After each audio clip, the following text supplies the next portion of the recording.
Perfect.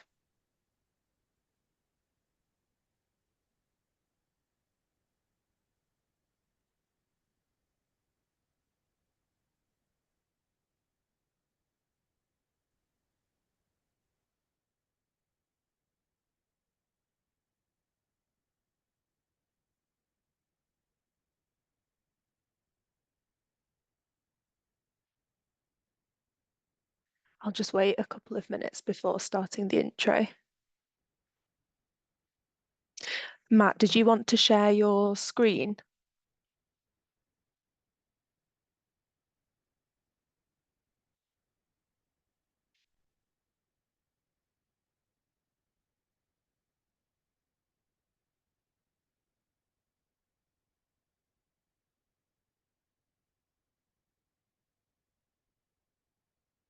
Perfect.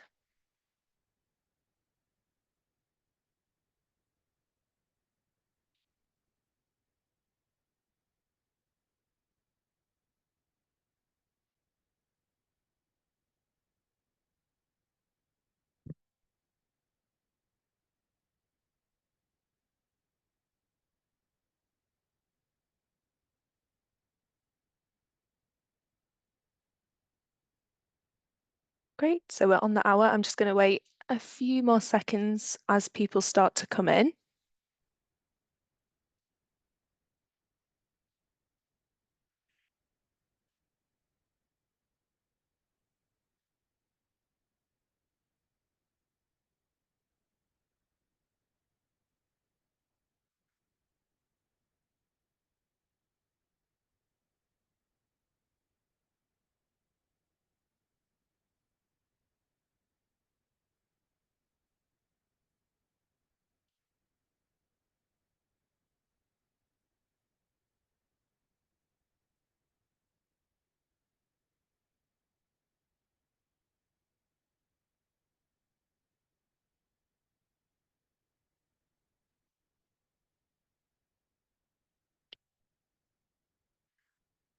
Okay, perfect. It's 1 minute past, so I think we can start. So hi everyone, welcome to the second ESG webinar in our series. Thanks everyone so much for joining. We've got a really great set of speakers for this session. Firstly, we're joined by Matt Little, who's the interim head of the BGF Foundation. He leads on the strategy and mission to support growing charities. He's worked in the charity sector for 13 years as a fundraiser and a grant maker, and he's worked internationally and in the UK and has worked for a social enterprise, a royal foundation, a family foundation, and more recently, corporate foundations. We're also joined by Donya Anvari, who's the Grants and Communications Manager here at the BGF Foundation. So Donya leads on the BGF Foundation staff engagement efforts, and she's also the director and co-founder of Certified Proud, which is a social enterprise dedicated to helping UK and Irish businesses achieve their diversity, equity, and inclusion objectives. We're joined by Andy Button-Stevens, who's the head of the Barrett Foundation, which is a startup corporate foundation investing over £4 million a year to charities and local communities. And he's worked for leading UK charities, including Teenage Cancer Trust, NSPCC, the Prince's Trust, and the DHL UK Foundation. And finally, we're joined by Debs Barlow, who's the Director of Development at Leadership Through Sport and Business, LTSB, which is a social mobility charity. And Debs has over 9 years of experience working at LTSB, creating opportunities for young people who face barriers to employment and education. And she also brings experience from previous roles at Tradition. So just a couple of housekeeping notes from me. Matt will be talking about all things to do with the BGF Foundation in the first section of this hour webinar, and then Donya will run the panel discussion with the other speakers, and then we'll hand over to the audience Q&A. So if you do have any questions throughout, feel free to ask them in the chat function and we can get to them at the end of the session. The webinar will also be recorded and posted on Portfolio Exchange tomorrow, so please do feel free to share with your network. And if you have any questions after the session, you can reach out to myself at laura.mansfield@bgf.co.uk or Fiona Place, and we can connect you. So yeah, with that, I'll hand over to Matt. Great, thank you, Laura. Thank you, everyone else, for joining us for this conversation.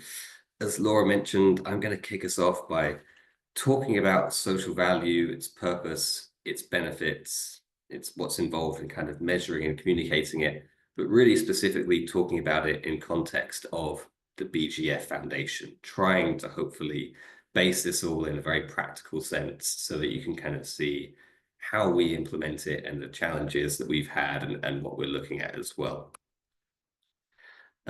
So our agenda for today is talking through a bit about the foundation so you can understand how it works, how we think about the social impact that we're trying to create, how we look about capturing that, and then also trying to look about what is the impact and how to do it most effectively. And I'm hoping through talking about the practicalities of the foundation, and then with contributions from Andy, Donia, and Debs, you'll be able to get quite a sort of holistic impression of what it's like for people working in this area from both the corporate side and the foundation side, but also from the perspective of the charities as well. I'm assuming that most people on this call are sort of fairly familiar with how BGF works as a company. The BGF Foundation is relatively new. We were set up in 2022 with the intention of trying to support youth charities, trying to engage BGF staff more in charitable work, and really trying to unlock the skills and expertise that BGF has through its wider network to support charities. And I think the point we've reached now, after a few years of maturity, of going through those initial stages, trying to understand what can BGF really provide to charities in the charitable sector, is this position where we are applying the BGF business model to charities. It is about us providing long-term, flexible funding to growing charities that are ambitious in stages where they're expanding their programs, they're trying new initiatives. And it's about how best can we support them and their leadership teams through that period of growth. What that has meant for us, because there's such an alignment between the way that BGF as a company works and the way the foundation works, it makes a lot of what I'm going to subsequently talk about in terms of social impact and engagement with staff and how we measure it, it makes all of that much, much simpler.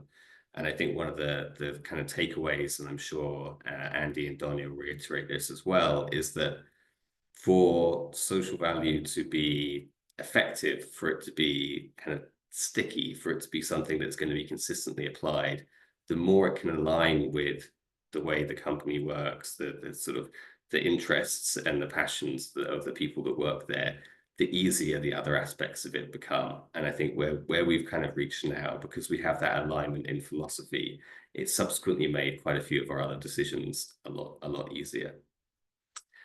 What we're really kind of focusing on now is how can we really identify where we add value to charities? Where do we fit in a sector that is full of a large number of charities, a large number of funding organizations, and also how can we maximize both the BGF network, but also our staff and the companies that we work with as well. So we very much feel we're at a stage where we have a strong proof of concept about how we work. We want to build more evidence towards that, and we think there's more potential to be unlocked there as well. What this looks like in reality for us is kind of three main buckets. The vast majority of our funding goes on what we call big partnership grants, kind of multi-year flexible grants to growing charities, really providing them with the investment to support their work. So we're not restricting it to certain projects. We're enabling them to spend it on staff, on offices, and all the things that charities need to be able to effectively function. And that's kind of the vast majority of our funding, and that's a real driver for the foundation. That specifically focuses on charities working with young people in our specific areas of focus. In addition to that, we've also recently introduced a small staff grants program, the opportunity for any staff in our 15 offices throughout the UK to nominate a small local charity that they're already involved with for a cause they're already passionate about, and provide them with an opportunity to provide some small funding. We've had this reflection that in order for us to be an effective charity, in order for us to have social impact, we do need to have a kind of a strategy. We need to have a focus, and we need to have an effective way of finding charities and giving to charities. And that's that big, larger bucket at the top. But we also appreciate if you do that, there's a possibility that you can go off and have your own focus, and you're missing out on a lot of charitable activities and causes that are really important to staff. And we don't want to do that. We want to make sure that staff feel engaged with that, and there are also opportunities to make contact with local charities. So that's a program they've got as well. And then the last element is one that straddles across both those larger charities and smaller charities, which is about our pro bono support. Some organizations might call Funder Plus. And this is an area that we're very, very keen on expanding. This is what my colleague Donya focuses on. And it's really about how can we take the skills, capacity, and expertise of BGF and the wider network, and then provide that in a way that is most beneficial to charities. And this has also helped us inform what kind of charities we're looking for, because we realize as BGF, we have lots of expertise in our finance teams, legal teams, compliance teams, cybersecurity, and so on.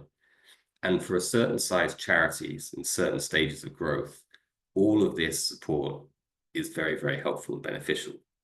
That's why we look at charities that are between sort of 1 to 3 million, are of a reasonable size, are growing quite well, but perhaps their systems and processes aren't quite keeping up with their growth, or they're very keen on maintaining corporate culture or adding lots of people. We've tried to look at what support can we provide and where would this be most beneficial. And I think that's kind of really helped us end up with an offer for charities that is both what they're looking for, and then also ideally is saving them quite a lot of money, because we're providing that in a pro bono way, whereas otherwise if they went to the open market, it might be significantly more expensive. And the reason to do this, the benefits of this kind of social value work, is not just from us, but from lots of research and kind of literature that's been produced about it. So Lloyds Bank Foundation, who've been doing this for many years, and are kind of a leader in this this skills-based approach, really trying to unlock the capacity of staff, recently released a report earlier this year called Win Win Win, which you can look up on their website, but essentially outlined this kind of skills-based volunteering, where you're taking the ability of the staff and you're applying it to fill capacities that charities need, is of benefit to charities, it's a benefit to your staff, and it's a benefit to the business as well. We will kind of go into some of the challenges and opportunities about being able to do this well, being able to do it in a way that provides what is valuable for the charities, and also in a way that's engaging for the staff. But I think what we found so far has been quite promising, and it is very encouraging to see that there is sort of comprehensive reviews out there that illustrate how this can be done well, and how you can verify and prove what is actually the impact for that. I think the benefits of the charities are normally kind of very self-evident. They get a lot of excellent capacity, skills, expertise at a much lower cost than they would otherwise. There's also a huge benefit of the networking, being introduced to other audiences, which for a lot of smaller charities is very valuable, because they might have a smaller network than you would expect.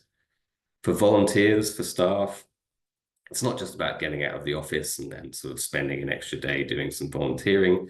It's really about learning new skills, being able to apply those skills into a different environment. I know for the BGF, it's actually part of their professional development process. So the end of year reviews, this is something that they can pick up and talk about as well. And it's also an immensely rewarding experience. We've had fantastic feedback from people that have been involved in this. When they've been applying their professional skills to a charity, they found it really encouraging. For the business as well, I think you kind of all know this is something that especially younger people are looking at more when they're considering an employer, when they're considering applications. We've just updated our section of the BGF website, and for the foundation page, we have a link through to our careers page, because for us, that's a natural progression. If you're looking at the foundation and we're explaining the value of the foundation, we're explaining how we want staff to be involved. That is one of the elements that is important about the staff culture here at BGF. So being able to kind of draw that through, and also draw it through by just examples, seeing what other people are doing, is sort of very, very helpful. And there's lots of opportunities for positive reinforcement that can be brought out there. So for us, in reality, what does that actually look like? What is our social impact? What difference do we think we're making? And there's quite a lot of elements here, which on one hand is fantastic, and on the other hand is kind of challenging when we get into that element of how do you capture and communicate that. So for us, the social impact ranges from the funding that we're providing these charities. So because we're investing in these charities, we're supporting their development, supporting the work, supporting the impact, supporting the difference they make in their communities. We also have the very bespoke advice we're providing. So this is kind of tailored expert advice that some of our senior leaders are able to provide. Again, things that on the open market would be very expensive or inaccessible to these charities. You have more forward-facing staff engagement work. So we support a lot of youth charities, and we have opportunities for our staff to be involved and participate, do things with young people, which have been fantastic as well. And then there's a lot of practical support that we can provide to charities. We can provide office space and logistical support. We can support with marketing.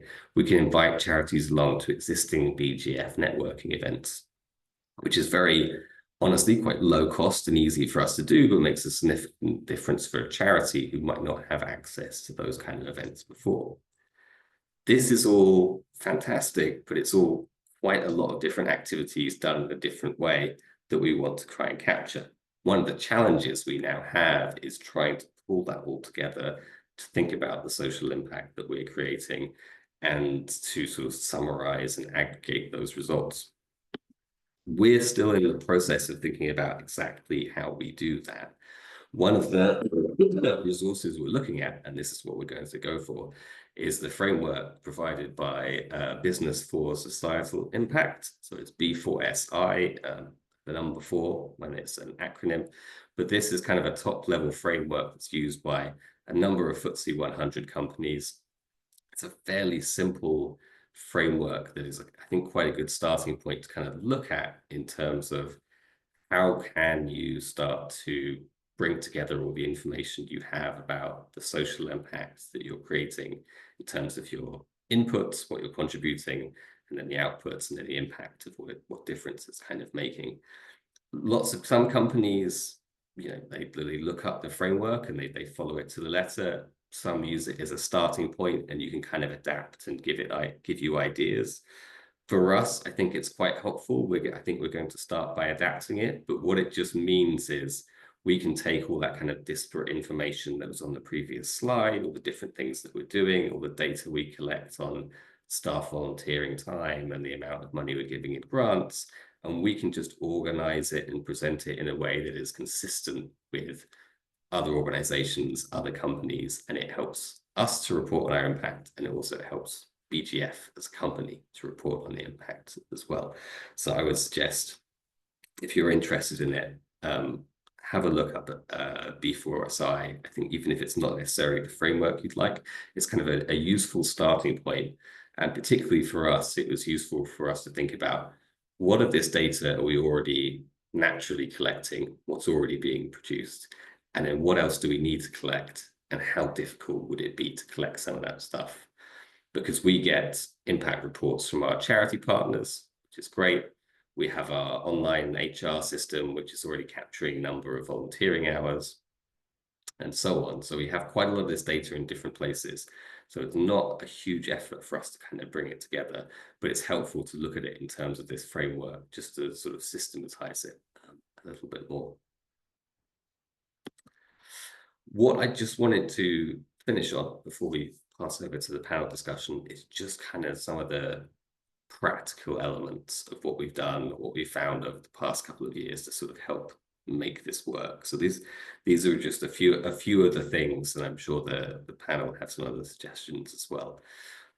The main one, kind of as I said earlier, long-term charity partners with a good alignment to the business. I think that's kind of intuitive for everyone, but that then subsequently makes engagement, looking at opportunities for creating social value, much, much more straightforward. I think having that organic alignment, whether it's in terms of what the business does, how the business works, or where offices are located, that really, really helps. And I think we can talk more about finding charity partners if that would be of interest to people. We found it really useful as a nationwide organization to have specific ambassadors in different regions. Trying to do everything from London isn't really possible. People want to volunteer with charities on a local level. So having in each of our offices 1 or 2 people who can help represent the work, be our point of contact, has been tremendously helpful. As you'd expect, modeling from senior leadership is tremendously helpful. Trying to encourage people to take their volunteering days can be a challenge, but if they see bosses and CEOs doing it, that kind of sets a precedent and then filters down through the organization.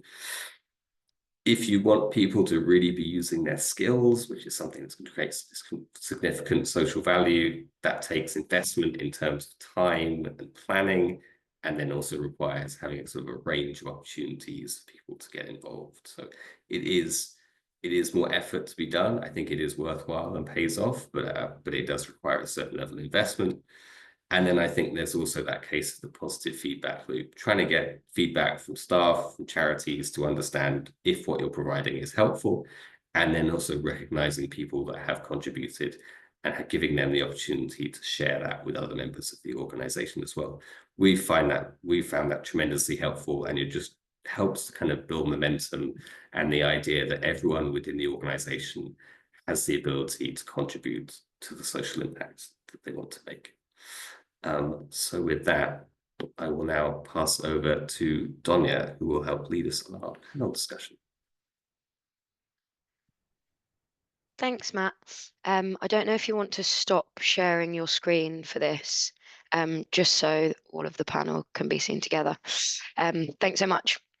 So, hi everyone. I'm delighted to facilitate today's panel discussion with our fantastic speakers, who bring a wealth of experience that I think will add tremendous value to the conversation that we're having, and provide some hopefully useful takeaways for everybody that's on the call.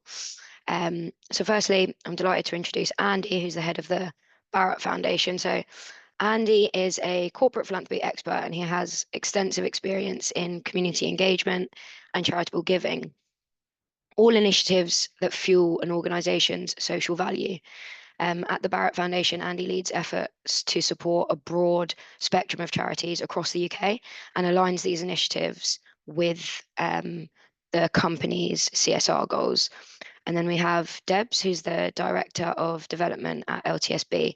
LTSB are actually one of the BGF Foundation's charity partners, and we've been supporting them for almost 2 years now, and it's been an incredibly fruitful and impactful partnership. Now, Debs in her role has worked with businesses across various sectors and collaborated with teams of different sizes and capacities to create those impactful partnerships and align mutual goals and engage staff in meaningful initiatives.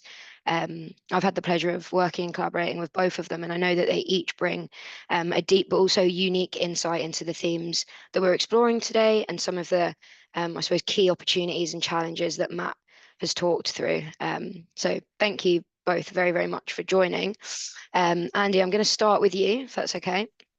First, if you want to maybe just introduce your organization, what you do and why, and then if you could outline how the foundation aligns its charitable giving with broader CSR goals of Barratt Developments. Of course. Thank you, Donya, and delighted to be here this afternoon. The Barratt Foundation is a startup corporate foundation of Barratt Redrow PLC. So we work with the UK's leading house builder and FTSE 100 company, but we are a small, nimble startup foundation that's only been operating for 3 years. I have the absolute privilege of leading the Barratt Foundation and our investment of £4 million in thriving communities across the UK each year. We really focus on a number of things: children and young people, those most disadvantaged, helping support employability, poverty, mental health, and tackling homelessness. I am super proud of the growth of our social impact and the growth of charitable giving across Barratt people, divisions, and the wider organisation, whether that's our 32% engagement or participation in charitable activities, the incredible £2.2 million that's raised for good causes each year, or the fact that we've had significant growth year on year of charitable engagement. So delighted to be speaking today, and yeah, thank you for including me. In terms of social impact goals, Barratt is, as a business, is very focused on 4 areas, and the foundation, the work of the Barratt Foundation aligns really well with at least 2 of them. So those 4 social impact goals of the business are as follows. So one is all about homes for nature. You can imagine it's an easy criticism of house builders to really look at the impact they're having on green spaces in the environment. And the Barratt has a big pillar of focus around homes for nature. The second is linked to that, and it's all about sustainability and carbon reduction, really looking at the business's impact on the wider environment. And actually, the foundation doesn't get involved or support those 2 pillars at all. We really leave the business and their own experts to really focus on doing the right thing in those areas. The next 2 are where we really add value. So the final 2 pillars are around people, having diverse, talented, safe people working for the business, safe as in health and safety. That might be supporting young people, it might be school outreach, it might be about social mobility, but we play a role in really supporting that.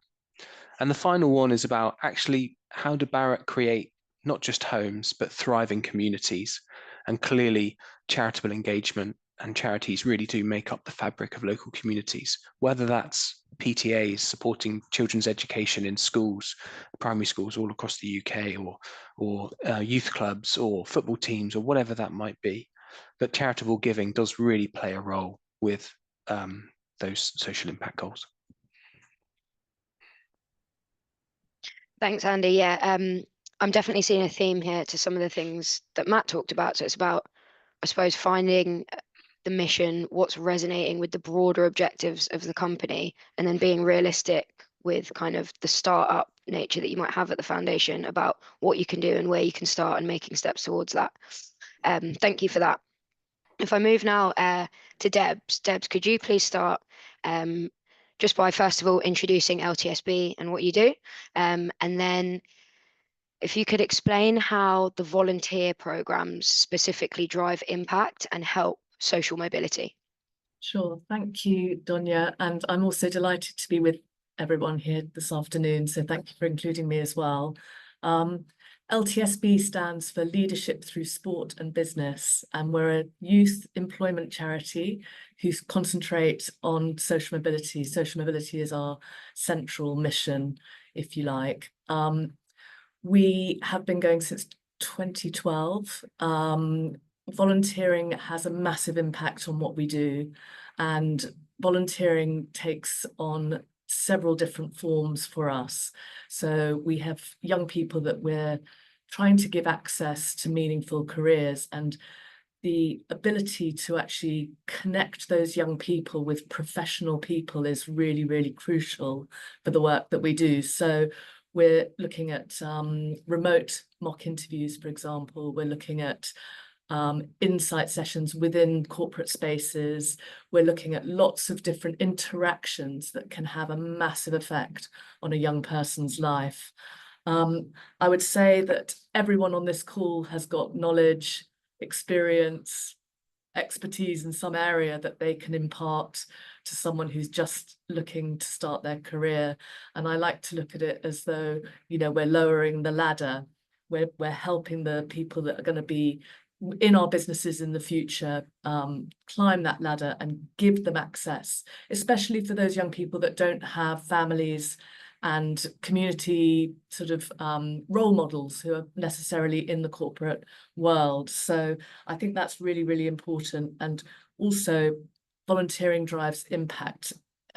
Going back to what Matt was saying, and you know, the similar name to us, Lloyd's, was saying that, you know, it gives colleagues the opportunity to give back, you know, to be fulfilled and connect with younger generations who are coming through. And I think that's really rewarding.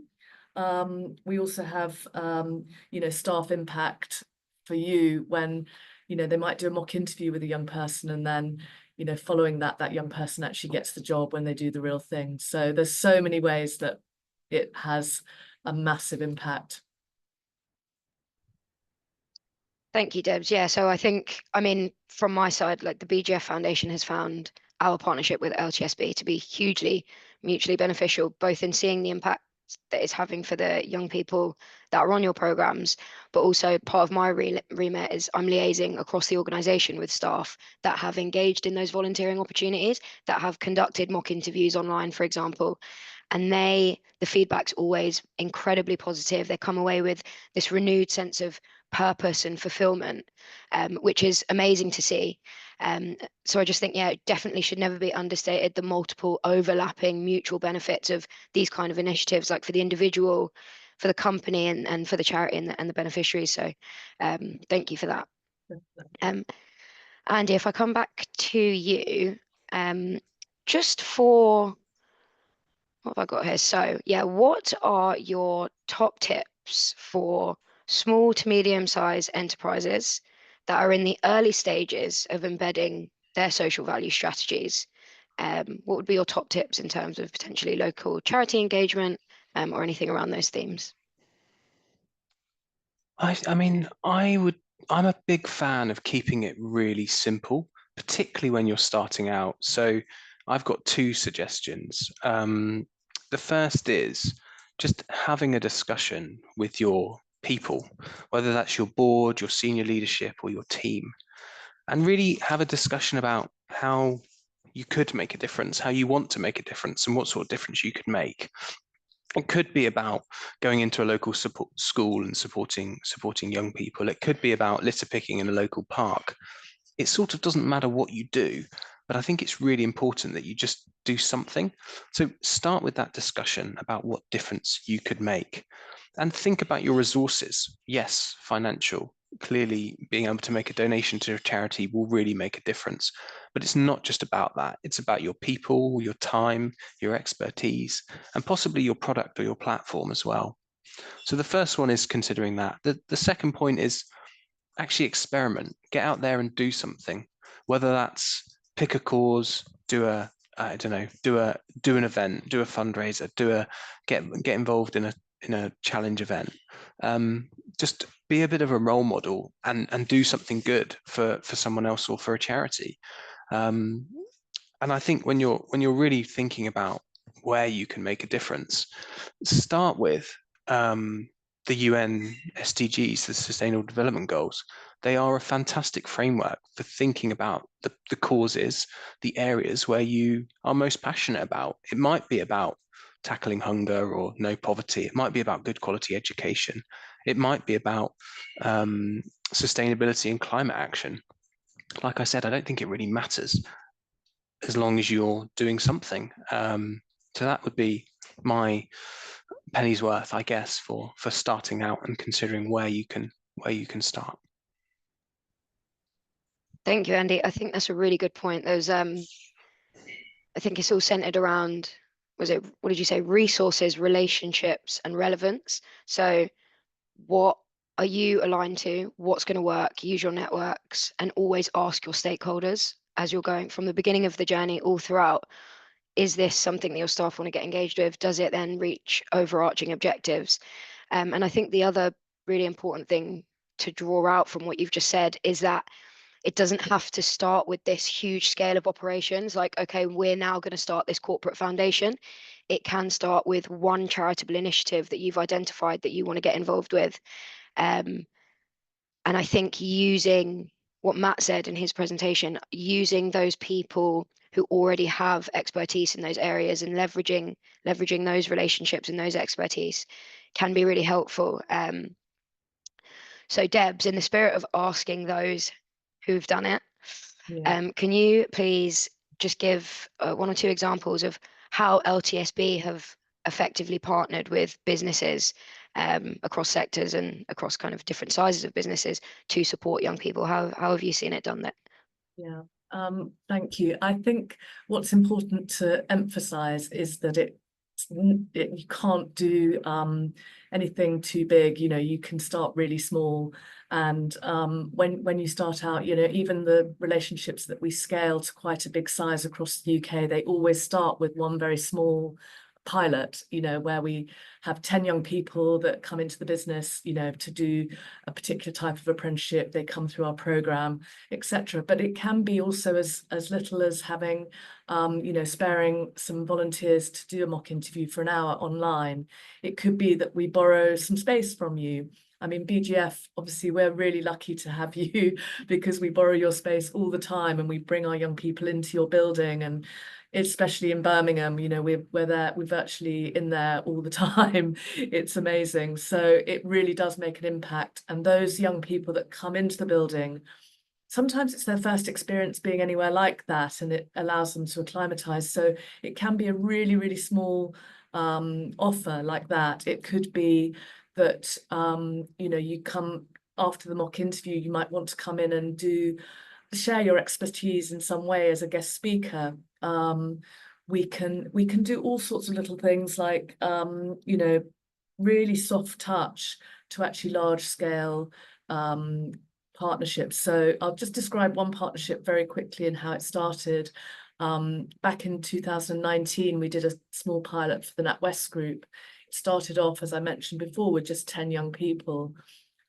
It developed over the coming years, and at the end of this year, we'll have placed over 700 people in the NatWest group portfolio, you know, across the whole of the UK. So it really did start small, though, and you know, I think sometimes with a charity that's actually concentrating on social mobility, I suppose the mission and what we want to get is that we get our young people placed and that we provide young talent for businesses.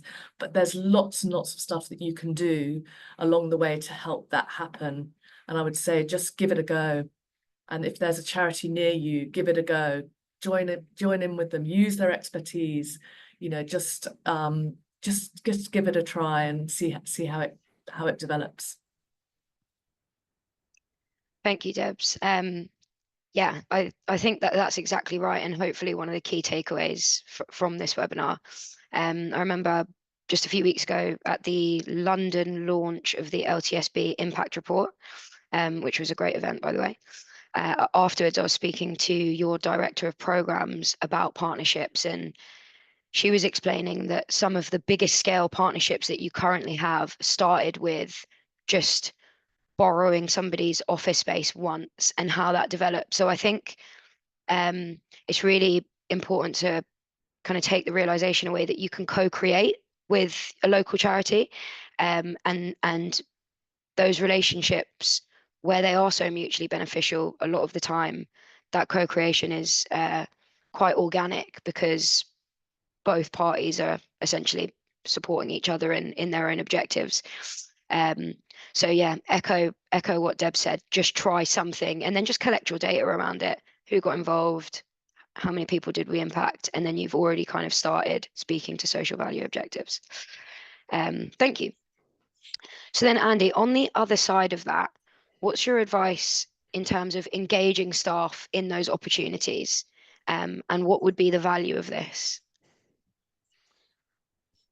So, I mean, I think that one of the real benefits real benefits for any organization is in engaging their staff in meaningful charitable activities. And I mean, the benefits Matt's already talked about, but they are well documented. I mean, people have increased pride in working for your organization. They're more engaged, they're more connected, they're more productive. They take less sick days. I mean, it's well documented. I think there's a few things that it's actually quite easy to implement. I mean, I've already talked about being a role model and doing something yourself. That's sort of the quick win, really, whether that's, you know what, let's enter a team into a charity five-a-side tournament, or I'm going to do the 3 Peaks challenge, or, you know, do something and get involved. I think there's probably 3 other quick wins on engaging staff. Is one, set a policy around volunteering. Give people paid time off to go and do something good for a local charity. That could be half a day, it could be 1 day, it could be 2 days. We've given Barratt people 2 days paid leave to go and volunteer each year. And we've got a 32% participation rate. Now, we can argue about whether that's good or bad, but it's growing, and that's great. We also match fund employee fundraising. So if a colleague raises £200 for a local hospice, we'll put in £200 as well. And that tells colleagues that we care about the causes that they care about. The third thing we do is we actually allow employees to nominate organisations to receive some funding. And again, that's showing employees, and that could even be customers, that's showing employees that you care about the causes that they care about. There is something very powerful about being able to listen to what's going on in an employee's life. It might be that a loved one's being supported by a hospice, or someone they know is impacted by cancer or mental health or whatever it might be. And being able to make a donation to those causes really does make a difference. But my biggest bit of advice is just start doing something. Building that culture of social impact, that culture of getting involved, that culture of giving sort of starts now. It's much easier to do when you're a smaller, lean, nimble organization than when you're much larger and you're trying to bolt something on. So build it into your culture now. Thanks so much, Andy. Yeah, I think all really good points. I just think in terms of like a scale of reference, the BGF also offers each member of staff 2 days per year, two days to take off paid per year, where they can engage in a volunteering activity of their choice. I want to say that we've got 32% participation, but I won't say that. But I will say that we're increasing as well. And I think that goes against your point of, if you implement this kind of thing from the start, it will be kind of like woven in the DNA and the culture of your organization. So it's always easier to start kind of when you're small and then grow with that. We also offer matched funding, £250 per year if somebody in BGF donates to a cause they care about. And then obviously Matt spoke about the staff grants earlier, where we're giving people opportunities to nominate charities as well, local causes to them. And then I think the other thing that I wanted to say is that in my experience, since we've been trying to increase that engagement with charitable initiatives, one thing that we found has worked really well at BGF is to engage kind of senior leadership. I think when you kind of set that example from the top down, you definitely see a trickle effect. I think it was kind of a snowball effect after the fact that senior leadership got involved. So that's just I think a really simple kind of key piece of advice to take away with. And then I think the other thing, because all of those things probably take a lot of consideration to actually embed.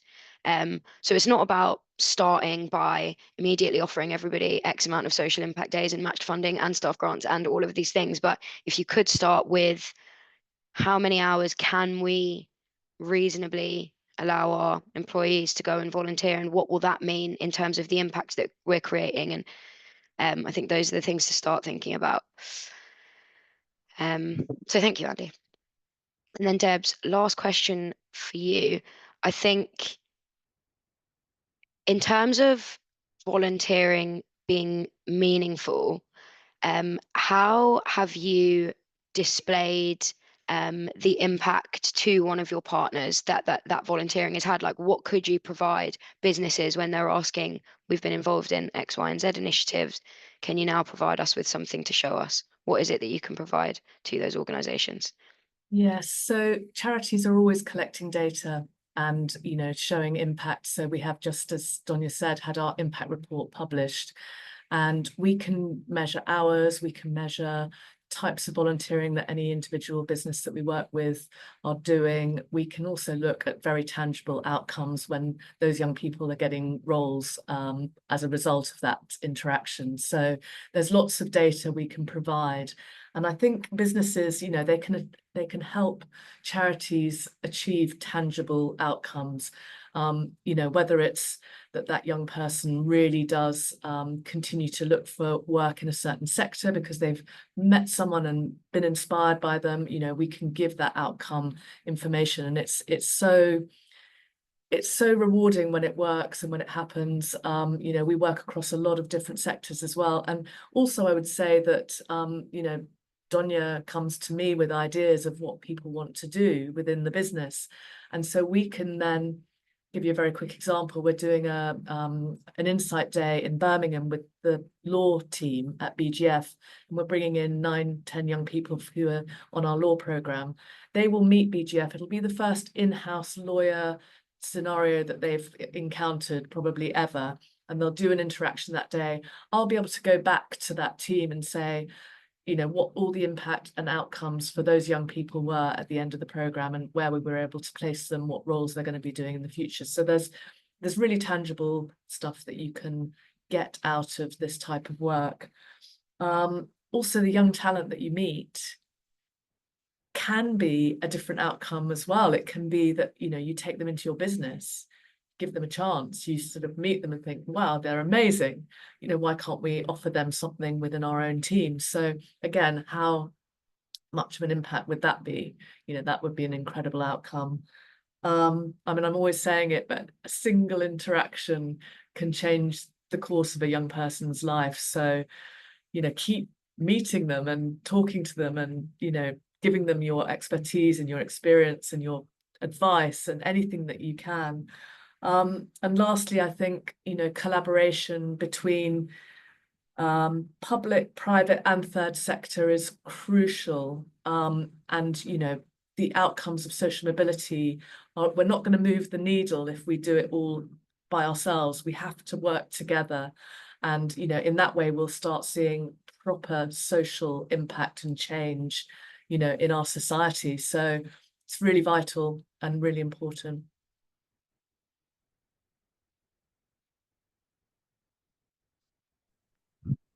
Sorry, I couldn't find my unmute there. Thank you, Debs. Yeah, I obviously am completely of the same opinion and share that belief. And I think LTSB does fantastic work and really is a force for social mobility. So it's great to be working with you. That is all of the questions that I have for the panel. I'd like to just take an opportunity to open up questions to any of the audience on any of the themes that we've talked about. Laura, I'm not sure if there are questions in the chat. I can't see them, so I'm going to hand over to you for that. Great, no worries. Thanks, Donya, and thanks so much to our speakers. You've really brought this topic to life in terms of how to start a social impact strategy, all those examples of initiatives. I think it all tied in really nicely to the bit that Matt said at the start about this being a win-win-win for the charities, the staff, and for the business as well. There are a couple of questions in the chat. The first one is around how often in a business you'll have individuals that have real sort of personal passions and perspectives around a particular topic. So do you have any advice on how you can make sure that this is taken into consideration in your social impact strategy and how you can manage different people's potentially conflicting or differing priorities? I'm happy to start off on that, Donya, if that's okay. I mean, we're very much of the view here that we're happy to let 1,000 flowers bloom, in that if your chosen cause is hospice care and end-of-life care for loved ones, then absolutely support the cause that is the most meaningful to you. We don't differentiate our volunteering or match funding or grant support by theme. Yes, we have more corporate programs that are targeted on social mobility, young people, mental health, but absolutely we will support the things that employees are passionate about. So I think it's about allowing space for both. If I was to only match fund stuff that's about I don't know, about children and young people, then it doesn't send the right message to employees that maybe care less about children and young people and care more about the environment, or their local animal shelter, or their local hospice, or their local any other charity. So I'm sort of the view that we let 1,000 flowers bloom.